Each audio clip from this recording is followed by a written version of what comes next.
The hedge fund market not enjoying the same strength.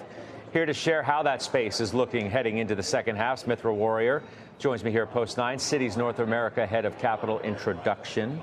Welcome back. Thank you so much. Great to be here. So it's not all roses and lollipops in hedge fund land. Why? Well, they're outperforming cash and risk-free rates, but they're not outperforming the S&P. Look at the market. It's just gone up, right? You hire a hedge fund for both long and short, and meme stocks came back in the spring, and they continue to be a threat.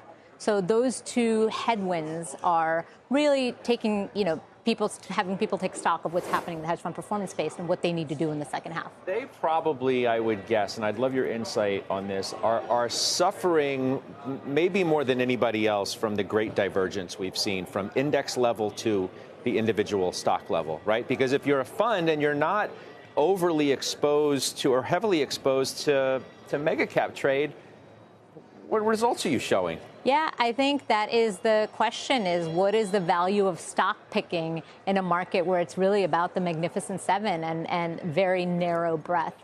One thing that I think there is some optimism about is that there's going to be some volatility in the fourth quarter. We have an election. There's the Fed that's always looming. And so I think people are saying that in an environment of volatility, you see some dislocation, stock picking can become exciting again. Well, I mean, traditionally, that's when hedge funds are supposed to do their best. They may not get all of the upside, but they certainly are supposed to protect you from some of the downside that could come from increased volatility. Yes, and we've seen that. I think in May, particularly with the meme stocks, what you saw is hedge funds that had diversified portfolios, that had tight risk management, continued to do well. So I think when looking at the story of hedge fund performance, it's not just about the upside, it's also the downside protection, which will become much more relevant in the second half. How do you think AI is playing a role in terms of strategies, not using it to pick stocks, but the kinds of stocks that you want to pick, the kind of funds that are going to be coming around?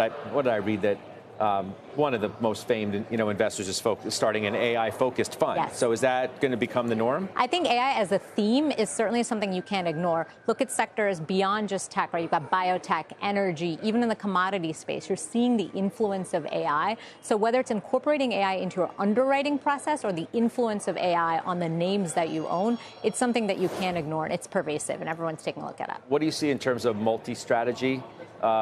What's the performance looking like? What do you anticipate it's going to be over the second half? So I think the multi-strategies, it's going to be a story of uncorrelated returns and protection to the downside. You're not looking for them this year to be your double baggers, capital compounders. You're looking for them to be your steady eddies. And they're raising capital. The bigger ones are getting bigger.